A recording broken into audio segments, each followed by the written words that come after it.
एक बार माँ लक्ष्मी, माँ काली और माँ सरस्वती तीनों एक साथ भ्रमण से लौटी तो उन्होंने सभी देवी देवताओं को चिंतित देखा। ब्रह्मदेव, देवी लक्ष्मी, देवी काली और देवी सरस्वती तीनों देवियां आ चुकी हैं। अब हमें इन्हें अपनी समस्या बता देनी चाहिए। अच्छा हुआ आप तीनों लौट आई। स्वर्ग लोक पर खतरे के बादल मंडरा रहे हैं।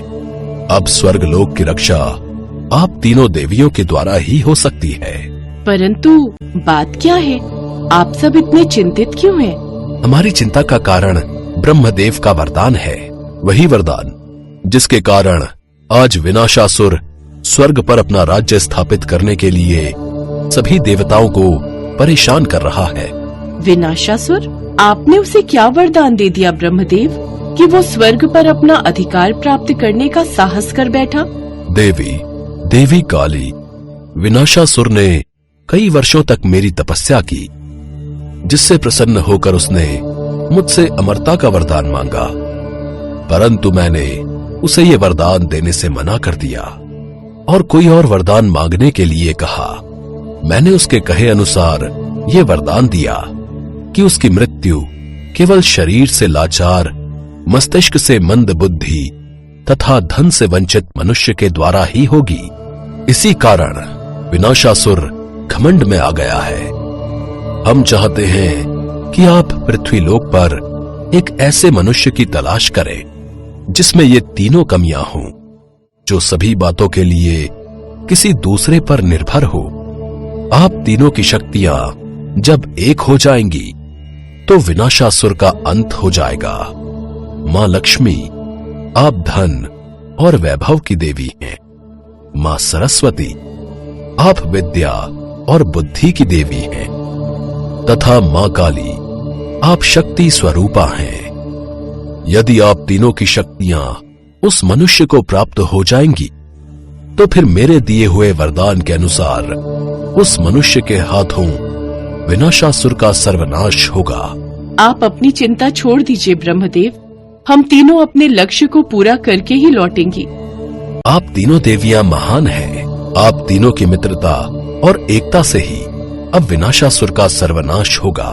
और फिर माँ लक्ष्मी, माँ काली और माँ सरस्वती तीनों देवियां धरती लोक पर पहुँचती हैं। तीनों देवियां उस मनुष्य की तलाश कर रही थी।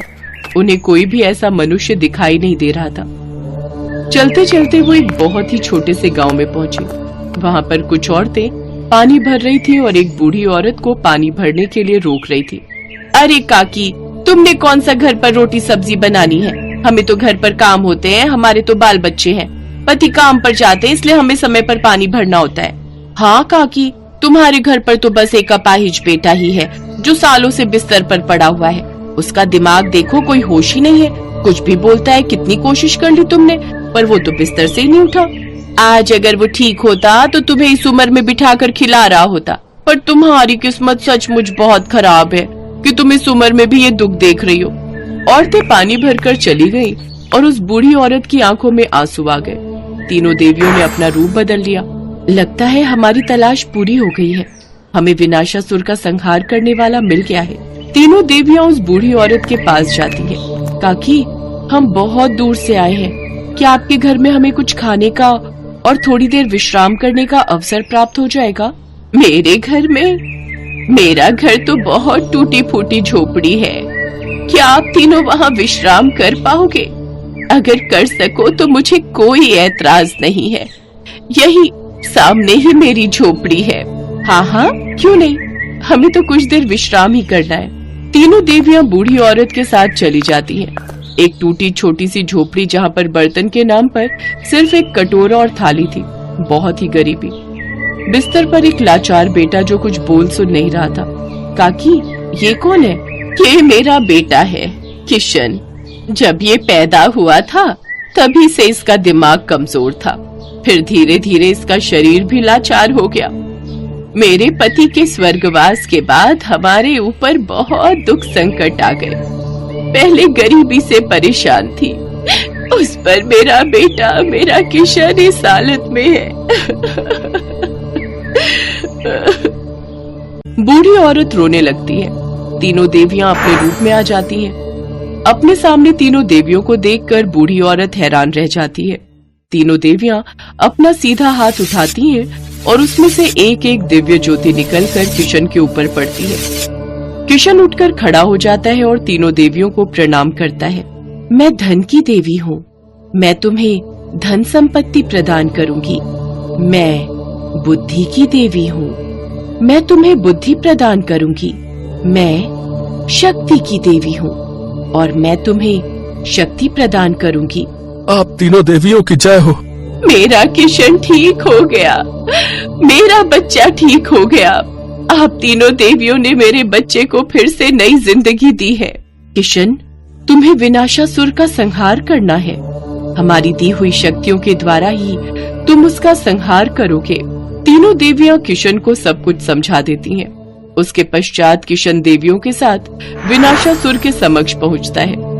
विनाशासुर किशन को देखकर हंसने लगता है। ब्रह्मा जी के दिए हुए वरदान के अनुसार मेरा वध आप सबको पता ही होगा। उसी के द्वारा होगा जो शरीर से अपाहिज, गरीब और शक्तिहीन होगा। हमने ऐसा ही व्यक्ति तुम्हारी मृत्यु के लिए ढूंढा है। किशन में ये तीनों कमियां थीं, जिनकी पूर्ति हम तीनों की शक्तियों से मिलकर हुई है। हमने किशन को धन, संपत्ति, बुद्धि तथा शक्ति तीनों प्रदान की है। अब तुम्हारा अंत निश्चित है। तीनों देवियां किशन को एक त्रिशूल देती है और किशन उस त्रिशूल से विनाशासुर को मार देता है। सभी देवी देवता तीनों देवियों पर फूलों की वर्षा करने लगते हैं। किशन को अपना आशीर्वाद देकर तीनों देवियां अंतर्ध्यान हो जाती हैं। किशन अपने घर वापस लौट आता है। अब माँ लक्ष्मी, माँ सरस्वती और माँ काली तीनों की कृपा से किशन और उसकी माँ सुख से अपना जीवन व्यतीत करने लगते हैं। तीनों देवियों की मित्रता की सभी देवता खूब प्रशंसा करते हैं, क्योंकि दुख और सुख की हर घड़ी में तीनों देवियां एक साथ एकजुट होकर सृष्टि की रक्षा के लिए कार्य करती हैं। कहते हैं जिस किसी पर भी माता लक्ष्मी की कृपा हो जाए, उसके जीवन में फिर कोई परेशानी नहीं आती। माता लक्ष्मी स्वास्थ्य, संतान, धन, वैभव तथा सौभाग्य प्रदान करने वाली देवी हैं। वो जब किसी मनुष्य पर अपनी कृपा दृष्टि डाल देती हैं, उस मनुष्य का जीवन सफल हो जाता है। ऐसी ही एक पौराणिक कथा के अनुसार माता लक्ष्मी ने नौकरानी बनकर एक माली के घर में बरकत की और उसके परिवार को खुशियों से भर दिया। एक बार की बात है, भगवान विष्णु का मन शेषनाग पर बैठे बैठे बहुत उदास हो रहा था। उन्हें धरती पर घूमने की इच्छा हुई और वो अपनी यात्रा की तैयारी में लग गए। स्वामी को तैयार होता देखकर लक्ष्मी माता ने भगवान विष्णु से पूछा, अरे स्वामी, आज सुबह सुबह तैयार होकर कहाँ जाने की तैयारी में हो? देवी लक्ष्मी, पता नहीं मन कुछ उदास है, इसलिए मैं धरती लोक पर भ्रमण करने जा रहा हूँ। हे देव, आप धरती पर भ्रमण के लिए जाएंगे तो आपके बिना मेरा मन भी नहीं लगेगा। क्या मैं भी आपके साथ धरती लोक पर भ्रमण के लिए चल सकती हूँ? ठीक है देवी लक्ष्मी, पर उसके लिए तुम्हें मेरी एक शर्त माननी होगी। तुम धरती पर पहुंचकर उत्तर दिशा की ओर नहीं देखोगी। ठीक है स्वामी, मैं धरती पर पहुंचकर उत्तर दिशा में नहीं देखूंगी। मुझे आपकी शर्त मंजूर है। भगवान विष्णु की इस शर्त से माता लक्ष्मी सहमत हो गई और प्रातःकाल होते ही माता लक्ष्मी और भगवान विष्णु धरती पर पहुंचे। उसी समय सूर्य उदय हुआ था। रात बरसात होकर हटी थी। चारों ओर हरियाली ही हरियाली थी। धरती की सुंदरता को देखकर माता लक्ष्मी अत्यंत प्रसन्नचित हुई और भगवान विष्णु को दिया वचन भूल गई। माता लक्ष्मी धरती को देखती देखती कब उत्तर दिशा की ओर देखने लगी, उन्हें पता ही नहीं चला। धरती का वातावरण देखने में कितना मनमोहक है, और वो फूलों से भरा खेत। ये तो कितने सुंदर फूलों से सजा हुआ है। मैं ये फूल यदि तोड़ लूं? उत्तर दिशा में माता लक्ष्मी को एक बहुत ही सुंदर फूलों का खेत नजर आया और उसी तरफ से खुशबू के साथ बहुत ही सुंदर सुंदर फूल खिले थे। ये एक फूलों भरा हुआ खेत था। माता लक्ष्मी बिना सोचे समझे उस खेत में चली गई और एक सुंदर सा फूल तोड़कर ले आई। जब माता लक्ष्मी भगवान विष्णु के पास वापस आई तो भगवान विष्णु की आंखों में आंसू थे। ये देखिए स्वामी, कितना सुंदर फूल है। अरे स्वामी, आपकी आंखों में ये आंसू क्या हुआ? स्वामी, क्या मुझसे कोई गलती हुई है? बताइए स्वामी। देवी लक्ष्मी, आप मेरा वचन याद नहीं रख पाई। शर्त के अनुसार आपको उत्तर दिशा में नहीं देखना था और साथ ही साथ आपको यह भी सोचना था कि किसी की कोई भी वस्तु को कभी भी किसी से बिना पूछे नहीं लेना चाहिए। स्वामी, मुझसे भूल हो गई, मुझे क्षमा कर दीजिए। देवी लक्ष्मी, आपने जो भूल की है उसकी सजा आपको जरूर मिलेगी। जिस माली के खेत से आपने बिना पूछे फल तोड़े हैं, ये भी एक प्रकार की चोरी है। इसलिए देवी लक्ष्मी, आप 3 वर्ष तक माली के घर में रहेंगी।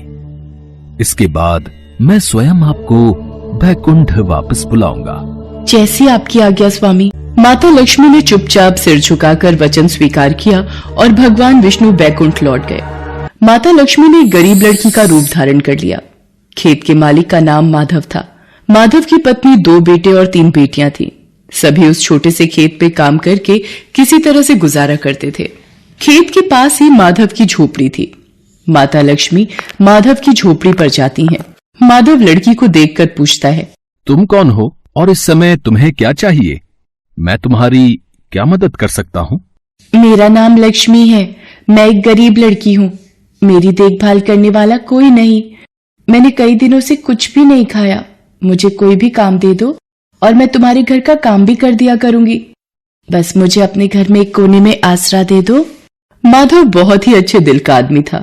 उसे लड़की पर दया आ गई। वो लड़की से बोला, देखो बिटिया, मैं तो बहुत ही गरीब माली हूं। मेरी कमाई से मेरे घर का खर्च बड़ी मुश्किल से चलता है। लेकिन अगर मेरी 3 की जगह 4 बेटियां होती तो भी मैंने ही गुजारा करना था। जैसा रूखा सूखा हम खाते हैं वही खिला सकता हूं। यदि तुम मेरे यहां यही रूखा सूखा खाकर खुश रह सकती हो तो अंदर आ जाओ। आपने मुझे अपनी झोपड़ी में शरण दी। आपका बहुत बहुत शुक्रिया। माता लक्ष्मी 3 साल माधव के घर पर नौकरानी बनकर रही। जिस दिन माता लक्ष्मी माधव के घर आई थी, उसी दिन से ही माधव को इतनी आमदनी हुई कि उसने एक गाय खरीद ली। अजी, ये नई गाय खरीद लाए, ये तो बहुत अच्छा हुआ। आज तुम्हारी आमदनी बहुत अच्छी हुई। सरला, सब माता लक्ष्मी की दया है। माधव, मैंने कोई चमत्कार नहीं किया। ये सब तुम्हारे दयालु स्वभाव का ही फल है जो आज तुम्हें प्राप्त हुआ है। तुमने तो मुझे एक गरीब लड़की समझकर अपने घर में शरण दी है। धीरे धीरे माधव की आमदनी अच्छी हो गई। उसने जमीनें खरीद ली और फिर एक बड़ा पक्का घर भी बनवा लिया। सारी सुख समृद्धि, गहने, कपड़े, जेवर, सब कुछ अब माधव और उसके परिवार के पास था। लक्ष्मी माधव के घर और खेत में काम करती रहती थी। एक दिन माधव ने सोचा, मुझे ये सब इस लड़की लक्ष्मी के आने के बाद मिला है। जब से ये मेरे घर आई है, मेरी किस्मत ही बदल गई है। माधव लक्ष्मी के बारे में सोच में ही था कि एक दिन जब वो अपने खेत से काम खत्म करके घर आया तो अपने घर के सामने द्वार पर एक देवी स्वरूप गहनों से सजी एक लड़की को देखकर हैरान रह गया। उसने ध्यान से देखा। अरे, ये तो मेरी मुंह बोली बेटी यानी लक्ष्मी है क्या? ये तो साक्षात माता लक्ष्मी है।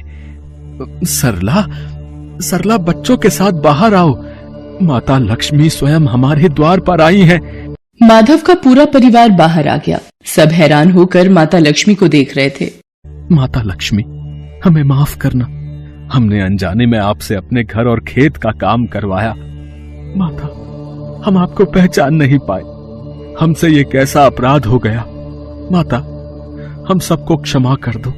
माधव, तुम बहुत ही नेक दिल और दयालु व्यक्ति हो। तुमने मुझे आश्रय दिया, 3 साल तक अपनी बेटी की तरह रखा। इसके बदले मैं तुम्हें वरदान देती हूँ कि तुम्हारे पास कभी भी खुशियों की और धन की कमी नहीं रहेगी। तुम्हें सारे सुख मिलेंगे जिसके तुम हकदार हो।